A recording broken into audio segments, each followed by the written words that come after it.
이번 영상에서 오랜만에 트럭 장사 이야기를 조금 해볼까 해요.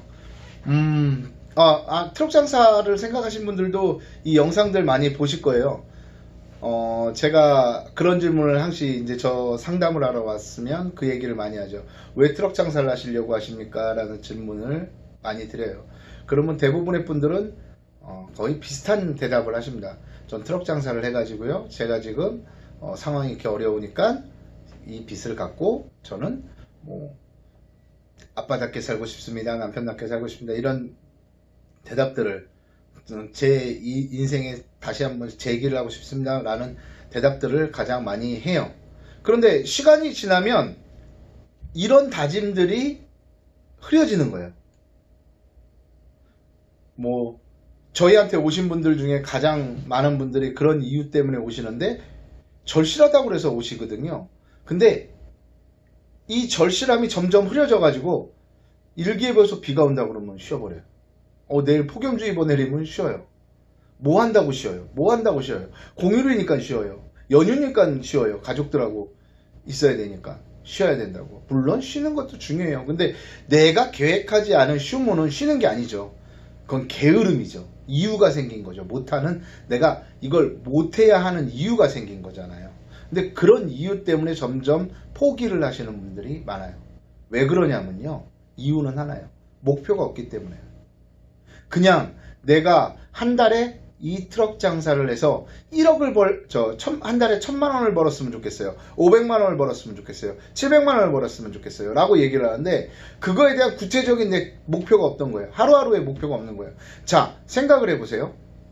내가 한 달에 트럭 장사로 1000만 원을 벌고 싶어요 라고 말을 했다면 하루에 얼마 버셔야 돼요? 쉬는 날 없이 장사를 풀로 30일 근무를 했을 때 하루에 35만 원 정도는 버셔야 돼요. 그 이상을 벌어야 되죠.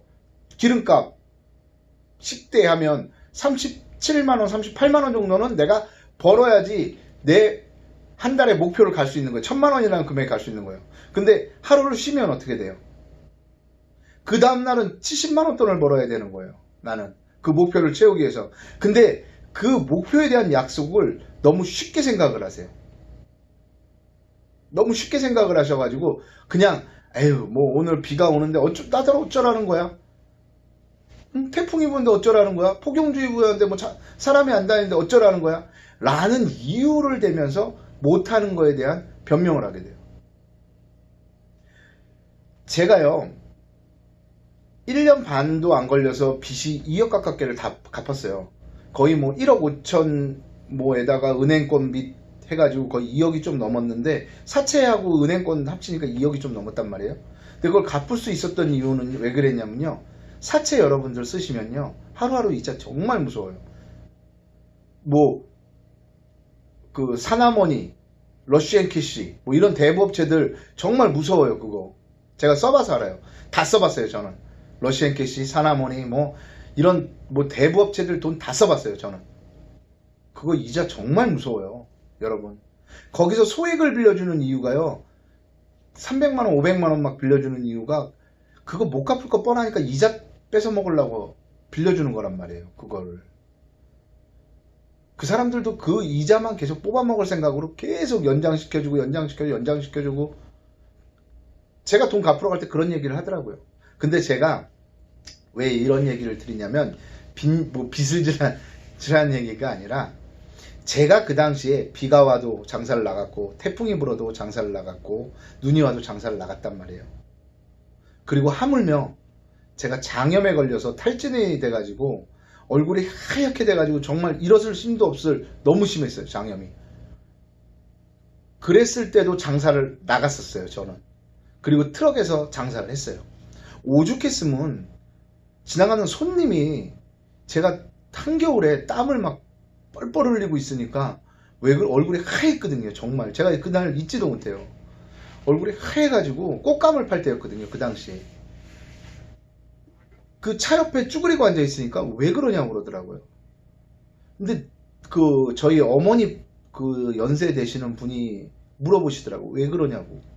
몸이 안 좋아서 그러는데 괜찮아요. 좀 나아지겠죠. 그러면서 그냥 저는 감기 몸살인 줄 알았어요. 장염이 아니라. 그랬더니 어머니가 이렇게 꽃감을 사시다 도저히 안 되겠나 봐요. 그러더니 에이 안 되겠다 그러더니 저더러 병원에 갔다 오라고, 자기가 이거 봐줄 테니까 병원에 갔다 오라고 그러더라고요. 괜찮다고 만류를 했는데도 병원을 갔어요. 그때 병원에서 장염이 굉장히 심하다고 그래가지고 닌게를 맞고 가야 되는데 어떻게 닌게를 맞고 또 가요? 시간이 없는데, 장사해야 되는데. 주사만 놔주세요. 그래서 다시 가서 장사를 했던 기억이 있어요. 그러면서 그 어머니한테 제가 그랬어요. 어머니 다 나았대요. 주사 맞으니까 괜찮아요. 그리고 어머니를 돌려보낸 다음에 제 스스로한테 무슨 얘기를 했냐면 이를 악물고 제가 그랬어요. 이게 지금의 이유가 돼버리면 나중에는 더 내가 조금만 몸이 아파도 쉬게 돼버릴 거라는 제가 스스로가 다짐을 한 거예요. 이겨내야 된다고. 죽더라도 트럭 위에서 죽으라고 그랬어요. 제가 저한테 모질게 막 절벽 끝으로 밀어낸 거예요. 저를 죽더라도 트럭 위에서 죽으라고 그랬던 거예요. 왜 그러냐면 제가 그 당시에 하루에 갚아야 될 돈은 50만 원이에요. 매일매일 갚아야 될 돈이 50만 원이에요. 일요일이라고 안 봐주고요, 공휴일이라고 안 봐줘요. 그렇다고 태풍이 분다고 안 봐줘요. 그 이자가 줄어들진 않아요. 그렇다고 일요일이라고 뭐 제가 아프다고 이런 거 사정 안 봐줘요. 어떻게 보면 그게 저를 강하게 버티게 해줬던 그런 영양분이 될 수도 있었죠. 빚이라는 게. 그래서 그 빚을 갚을 수 있었던 거예요. 저는 목표가 확실했어요. 저는 하루하루의 목표가 정말 우습죠. 어떻게 보면 50만 원 생활비도 줘야 될 거 아니에요. 저는 집에다가 생활비까지 포함해서 저는 50만 원이 있어야 돼요. 하루하루 벌어야 돼요. 근데 뭘 해서 50만 원을 벌겠어요. 많이 팔아가지고 버는 수밖에 없었단 말이에요. 장사를 해서. 그러니까 이걸 어떻게 팔아. 맨날 딴 장사꾼들 보면 오늘 비가 와서 장사 안 돼. 이걸 어떻게 팔아.가 아니라 비가 와? 비가 오면 이걸 어떻게 팔면 이걸 내가 돈을 벌 수 있을까. 그 생각만 한 거예요. 잠이 안 와요. 그때부터는. 만약에 50만 원을 못 채우면 저는 보충 수업이라고 그랬어요. 그 당시 집에다가도 왜 안 들어와, 오늘 안 들어와요. 그러면 보충 수업 할 게 있어가지고 보충 수업 해야 된다고. 그래서 나머지 밤에 장사할 수 있는 데를 찾아내가지고 장사를 해서 물건을 팔았던 거예요. 어쩔 땐 잠을 못 자고 새벽 3시, 4시, 5시, 6시까지도 장사를 한 적도 엄청 많았어요. 왜? 그 돈을 못 채우면 채워야 될 거 아니에요. 수단과 방법을 안 가려서. 그 사정을 봐줄 수 있는 게 없었단 말이에요. 그래서 여러분들도 트럭 장사를 하시겠다고 마음을 먹으셨다면 무슨 일이든 다 마찬가지일 거예요. 그러면 목표를 확실하게 하루하루 목표를 잡으세요. 그게 없으면 절대 트럭 장사, 특히 트럭 장사는요 100% 실패합니다. 될 수가 없어요. 그런 목표가 없으면. 10년이 돼도 트럭 장사하고 20년이 돼도 트럭 장사예요. 제가 그 당시에 10년 전에 트럭 장사를 했을 때 저한테 트럭 장사 한 번 태워주신 분이 있어요. 스승이라고 그러죠. 저한테는 딱 한 번 태워주신 분이 있는데 그분이 그때 당시에 트럭 장사 5년차 했으니까 올해로 13년차 정도 됐을 거예요. 지금도 트럭 장사 하세요. 그분 일요일날 장사 안 하죠. 뭐 그분을 폄하하는 건 아니에요. 근데 토요일날도 장사 안 하세요. 금요일날도 장사 안 하세요. 정말 안타까운 게요, 비 오면 장사 안 하죠. 물론 정말 안타까운 게요, 장사 정말 잘하시던 분이었거든요. 근데 그분 같은 경우에는 경마를 좋아하세요. 그러니까 일요일하고 토요일은 경마장 가야 되는 거예요. 이런 식으로 장사를 하면요 절대 트럭 장사 못 벗어납니다. 평생 트럭 장사 해야 됩니다. 제가 그리고 또 하나 트럭 장사를 하면서 저와의 약속이 하나 있었어요. 목표가 하나 있었어요. 그게 뭐냐면요, 아빠답게 하고 남편답게였어요. 제 딸이 2명이잖아요. 딸이 2명이거든요. 누구누구의 아빠답게, 누구누구의 아빠답게. 큰애 둘째의 이름을 머릿속으로 항상 생각하고요. 제 아내의 이름을 생각하면서 누구누구의 남편답게 살자고 그랬어요. 부모님 뭐 그런 건 전 일단은 뒤로 제쳐놓고 제 가족이 우선이었어요. 무조건 가족이 우선이었어요. 아빠답게, 남편답게. 그런 목표가 확실했어요. 저는. 그래야 이 트럭 장사를 하셔도 무언가 성과를 거두실 수가 있습니다. 그런 시간들이 하루하루의 그런 노력들, 팔기 위해서 내가 힘썼던 그런 노력들, 그리고 하루하루 내가 이걸 어떻게 하면 사게 만들까를 고민했던 그런 노력들이 노하우가 되는 거예요. 나만의 노하우가 되는 거예요. 제가 책을 2권 쓰면서 그 노하우들을 쭉 썼던 이유도 그런 고민들의 흔적인 거죠. 저는 어떻게 하면 이걸 어떻게 하면 사게 만들까, 어떻게 하면 이걸 여기 가서 팔 수 있을까 하는 고민들이에요. 그런 흔적들이죠. 어떻게 보면 그게 노하우가 되고 그게 결과로 나타나고. 안 되면 어때요? 실패하면 어때요? 내가 생각했던 게 안 되면 어때요? 다시 또 다른 방법을 선택해보고 또 그 방법을 수정해보고 계속 그러다 보면 저만의 방법이 나오더라고요. 여러분들도 트럭 장사를 하겠다고 생각하면 막연히 그냥 내가 한 달에 뭐 1,000만원 벌겠어요 라는 그냥 꿈같은 소리 하지 마시고 500만원 벌겠어요 700만원 벌겠어요 라는 꿈같은 소리 하지 마시고 하루에 내가 얼마를 벌겠다고 생각하세요. 비가 와도 그 돈은 벌어야 되고 눈이 와도 벌어야 되고 내 목에 칼이 돌아도 그건 버셔야 되는 거예요. 왜? 트럭 장사를 하려고 오시는 당신들은요 누군가의 아빠고 누군가의 남편이에요. 제가 이 뒤에 영상은 저희 트럭 장사 사관학교에 오신 분, 지금은 이제 좀 됐죠. 이제 돼가지고 정착을 하신 분인데 그분 처음에 오셨을 때 영상을 한번 올려볼게요. 왜 그러냐면 이분도 요즘에 좀 흔들림이 있는 것 같아요. 이제 날이 더워지고 하니까. 처음에 저를 찾아왔을 때 그 목표를 한번 다시 생각해보라는 데서 그 영상을 한번 올렸죠. 아, 오늘 교육, 이제 트럭 장사 교육 다 마치셨잖아요. 네. 이제 뭐 실습도 해보셨고 했는데 어떠셨어요? 해보니까. 우선 첫날에 실습을 이렇게 나가는데요. 네. 이게 역시나 이거 하루 이틀 갖다 될 것 같지는 않다는 생각이 많이 듭니다. 최소한 3개월 이상을 해야 그래도 조금은 따라가지 않을까.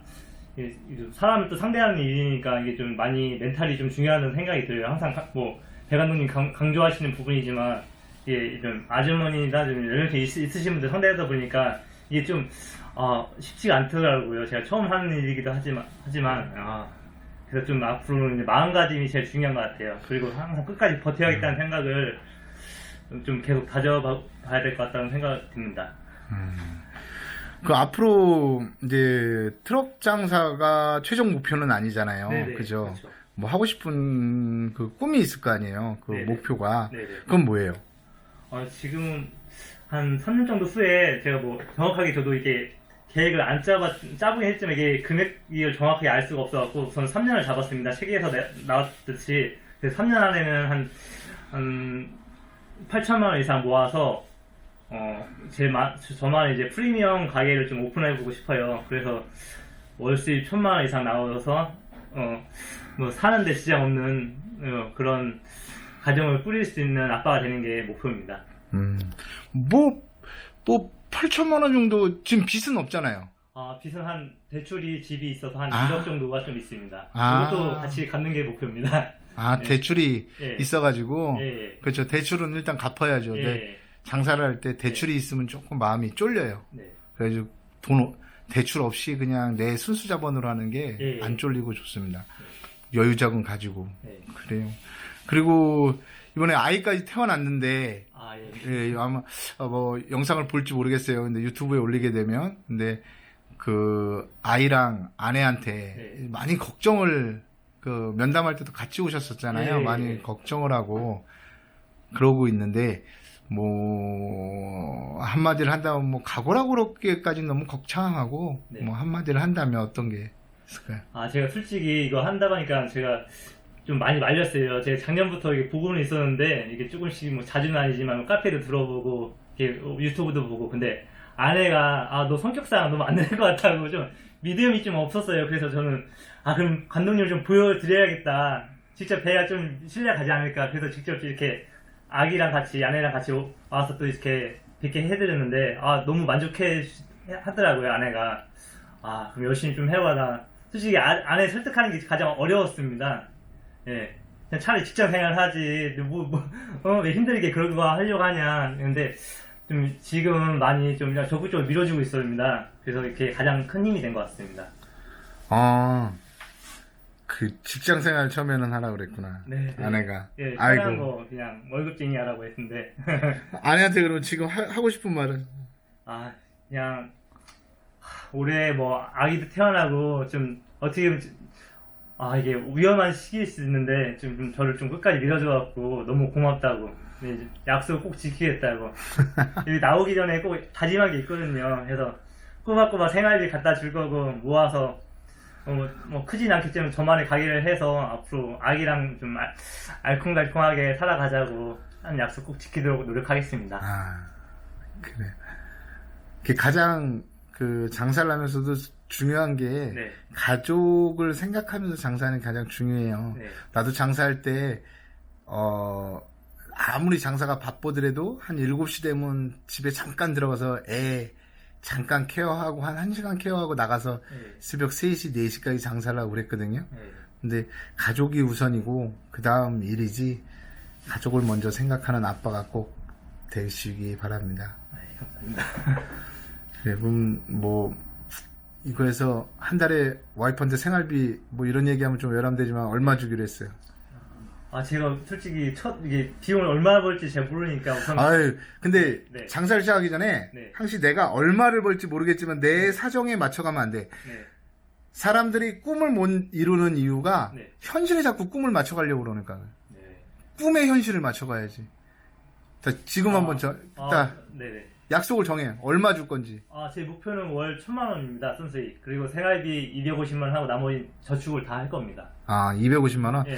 애 키우면서 250만 원 생활비 좀 모자랐는데. 750 뭐 저축 는다니까 뭐. 예. 그걸로 그러면 만족하는 걸로. 네. 오케이. 꼭 그걸 이루도록 하십시오. 예. 남자는 뭐 약속을 하면 꼭 지켜야 되는 거 알죠? 네. 꼭 지켜야 되는 거예요. 예, 알겠습니다. 오늘 감사했습니다. 감사합니다.